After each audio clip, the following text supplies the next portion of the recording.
বাংলাদেশ ক্রিকেটের ইতিহাসের স্মরণকালের জঘন্যতম বিপিএল এর সাক্ষী আমরা সম্ভবত হতে যাচ্ছি। কার সময়ে?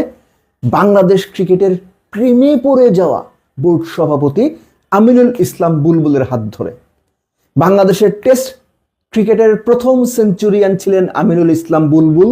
তার সময়েই প্রথমবারের মতো বাংলাদেশ ক্রিকেটে বিপিএল শুরুর একদিন আগে কোনো একটা ফ্র্যাঞ্চাইজি তাদের ফ্র্যাঞ্চাইজি চালাতে পারবে না বলে স্যারেন্ডার করেছে, বিসিবি দায়িত্ব নিয়েছে। এবং আরেকটা ফ্র্যাঞ্চাইজির প্র্যাকটিস চলাকালীন দুই কোচ খালিদ মাহমুদ সুজন এবং তালহা জুবায়ের ফ্যাসিলিটিসের অভাবে কোনো রকম সুযোগ সুবিধা না দেওয়ার কারণে ওই ফ্র্যাঞ্চাইজি ছেড়ে বেরিয়ে গেছেন, কোচিং করাবেন না। কংগ্রেচুলেশনস আমিনুল ইসলাম বুলবুল। টি-20 খেলতে এসেছিলেন, পরে মনে হয়েছে টেস্ট খেলবেন, বোর্ড প্রেসিডেন্ট হয়ে গেলেন। এখন আপনার ওই টেস্ট ক্রিকেট খেলার ইচ্ছা বাংলাদেশ ক্রিকেটকে এমন একটা টেস্টের মধ্যে ফেলেছে যেখানে ক্রিকেটটা ফেল করে যাচ্ছে আপনার কারণে। আমিনুল ইসলাম বুলবুল, মার্ক মাই ওয়ার্ডস। বাংলাদেশের ক্রিকেট পাগল জনগণ, সাধারণ মানুষ আপনার এই কৃতিত্ব মনে রাখবে।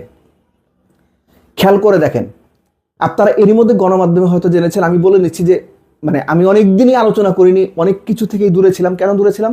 ভাই আমি ছুটিতে ছিলাম, সিম্পল। ছুটির সময় আমি ছুটিতেই থাকি। আর আরেকটা কথা ছোট করে এই সুযোগে বলে দিচ্ছি, আমি ভাই ভিউ ব্যবসায়ী না। ভিউ ব্যবসায়ী হইলে দিনে 2টা করে ভিডিও প্রসব করতাম, আমার ওই দায় নাই। ভিডিও করে পেট চালাইতে ওই দায় আমার নাই, যে কারণে 10 দিন 12 দিন ভিডিও বানাই না, কিচ্ছু যায় আসে না আমার। ছুটিতে ছিলাম, পরিবারের সঙ্গে সময় দিয়েছি, নিজের মতো দেশে বিদেশে ঘুরছি, good enough. Anyways, Khaled Mahmud Sujon সিএনজিতে ওঠার আগে সিএনজিতে করে তাদের মাঠ ছাড়তে হয়েছে, বুঝছেন। নোয়াখালী এক্সপ্রেসের কোচ ছিলেন তিনি এবং তালহা জুবায়ের। যে বল নিয়ে, ক্রিকেট প্র্যাকটিসের বল নিয়ে সমস্যা। মনে করে দিচ্ছি যারা জানেন না, নর্মালি বাংলাদেশের টপ ফ্লাইট ক্রিকেটে, হোম ক্রিকেটে বা ঘরোয়া ক্রিকেটে কুকাবোরা বল দিয়ে প্র্যাকটিস করা হয়। এক একটা বলের এখনকার মার্কেট প্রাইস আমার যতটুকু ধারণা 15,000-এর কম না। এক একটা বলের দাম 15,000। একটা প্র্যাকটিস সেশনে মিনিমাম 10-12টা বল লাগে। এর মধ্যে নতুন পুরনো মিলিয়ে প্রত্যেকটা প্র্যাকটিস সেশনে প্রতিদিন অন্তত 3টা নতুন বল নামাইতেই হয়, অর্থাৎ 50,000 টাকার নতুন বল নামাইতে হয়। যে ফ্র্যাঞ্চাইজি 50,000 টাকার নতুন বল মাঠে নামাইতে পারেন, এটা মিনিমাম, তাদেরকে আপনারা ফ্র্যাঞ্চাইজি দিচ্ছেন না? আমিনুল ইসলাম বুলবুল নিজে এটার দায়িত্বে আছেন, বিপিএল এর আছেন না? আপনাদের 10 কোটি টাকার ব্যাংক গ্যারান্টি দেওয়ার কথা, 2 কোটি টাকার ফ্র্যাঞ্চাইজি ফি দেওয়ার কথা। 10 কোটি টাকার ব্যাংক গ্যারান্টি ঠিকঠাক মতো না দিলে ফ্র্যাঞ্চাইজি ক্র্যাশ করে দেওয়া হবে বা স্ক্র্যাচ করে দেওয়া হবে। 2 কোটি টাকা ফ্র্যাঞ্চাইজি ফি আগে যেটা জমা দেওয়া হয়েছে সেটা অফেরতযোগ্য। শাখাওয়াত সাহেব নামের একজন আছেন সহসভাপতি, তিনি বলছেন না কোনটা হয়েছে। তাহলে আপনার কোন বুঝে, কোন হিসাবে, কোন ব্যাংক স্টেটমেন্ট যাচাই করে এই ফ্র্যাঞ্চাইজিগুলোকে দায়িত্ব দিলেন? একটা ফ্র্যাঞ্চাইজি বল দিতে পারতেছে না, আরেকটা ফ্র্যাঞ্চাইজি তারা বিপিএল শুরুর একদিন আগে টাকার অভাবে ফ্র্যাঞ্চাইজি চালাইতে পারবে না। চট্টগ্রাম তারা নিজেদেরকে উইথড্র করে নিয়েছে, বিসিবি সেটার দায়িত্ব নিয়েছে। এই যে যাচাই বাছাই আপনারা করছেন। এর আগে বেশ কয়েকটা ভিডিওতে আমি বলছি বিসিবিএল যদি না চালান কোনো অসুবিধা নাই, পেছনে গিয়ে দেখেন আমি বলছি এগুলা।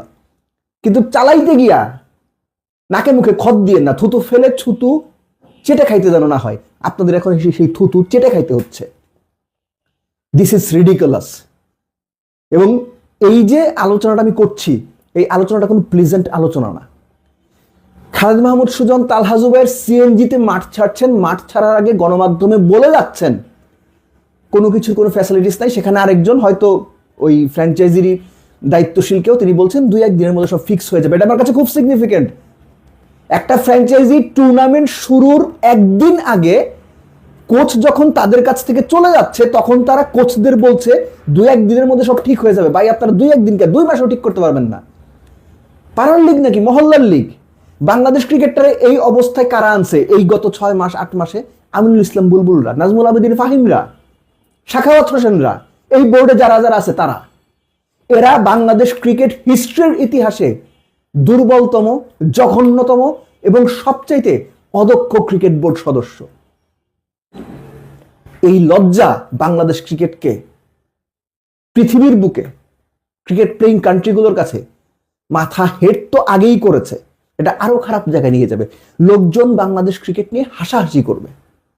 আপনি একবার যদি চিন্তা করেন, পাড়ার ক্রিকেটে, টেপিনিস ক্রিকেটে এইটা হয় না। বিপিএল এ যেটা হচ্ছে খুব ঘটা করে এই হবে ওই হবে। আমি ঘরোয়া ক্রিকেটের কথা একটু পরে আসছি। কিছু কি করতে পারছে আমিনুল ইসলাম বুলবুলের ক্রিকেট বোর্ড? না, পারবেও না। সো বিপিএলটা আবারও একটা তামাশায় পর্যবসিত হতে যাচ্ছে। বিপিএল কে এখন বিনোদন প্রিমিয়ার লিগ বা অন্য কোনো নাম না দিয়ে বুলবুল প্রিমিয়ার লিগ হিসেবে নাম দেন, ওটাই অ্যাপ্রোপ্রিয়েট। আমিনুল ইসলাম বুলবুলের সঙ্গে এটা যায়। লাস্টলি শেষ করছি আরো কিছু কথা দিয়ে। আমিনুল ইসলাম বুলবুল চেয়ারে বসার পরে বিসিবি সভাপতির বিভিন্ন জেলায় ঘুরেছেন, কি খেলেছেন? 6-a-সাইড খেলেছেন, এদিক ওদিক স্টানবাজি করেছেন, এবং সেগুলো করে বিভিন্ন জেলায় ক্রিকেট ছড়িয়ে দিতে চেয়েছেন।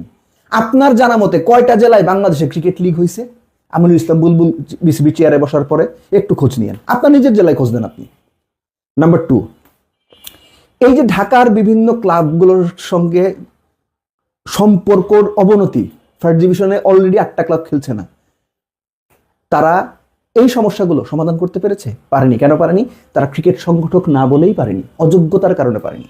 নাম্বার 3, আমিনুল ইসলাম বুলবুল বলেছিলেন বাংলাদেশ ক্রিকেটের যে কাউন্সিলররা আছেন লোকালি, তারা সবাই ওই জেলার ক্রিকেট প্রেসিডেন্ট। বিভিন্ন জেলার এই যে কাউন্সিলর ক্রিকেট প্রেসিডেন্টরা তাদের জেলায় কি কি ক্রিকেট নিয়ে কাজ করেছে আপনার জেলায় আপনি খোঁজ নেন। নাম্বার 4, রিজিওনাল ক্রিকেট হবে, বিভিন্ন জায়গায় তিনি ঘুরে বেড়ালেন, প্লেনে গেলেন, প্লেনে আসলেন, প্রচন্ড ব্যস্ত, সাথে বিভিন্ন লোকজন নিয়ে গেলেন, বিসিবির গাটের পয়সা খরচ হলো। কি হলো তারপরে? রিজিওনাল ক্রিকেট কি হয়েছে? যদি সুযোগ থাকে আমিনুল ইসলাম বুলবুলকে এগুলো জিজ্ঞেস করেন, কোনটার উত্তর দিতে পারবেন না। আর উত্তর দিতে পারবেন না বলেই তার যে কর্মদক্ষতা সেটা আমাদের মধ্যে প্রশ্ন তৈরি করেছে, যারা আমরা বাংলাদেশ ক্রিকেটের সঙ্গে সরাসরি সম্পৃক্ত কিংবা বাংলাদেশ ক্রিকেটের সঙ্গে সরাসরি কাজ করি। দিস ইজ অ্যাবসার্ড, অ্যালাস, জঘন্য, এবং সবচেয়ে বড় কথা, এই অদক্ষতা বাংলাদেশ ক্রিকেটটাকে শেষ করে দিচ্ছে।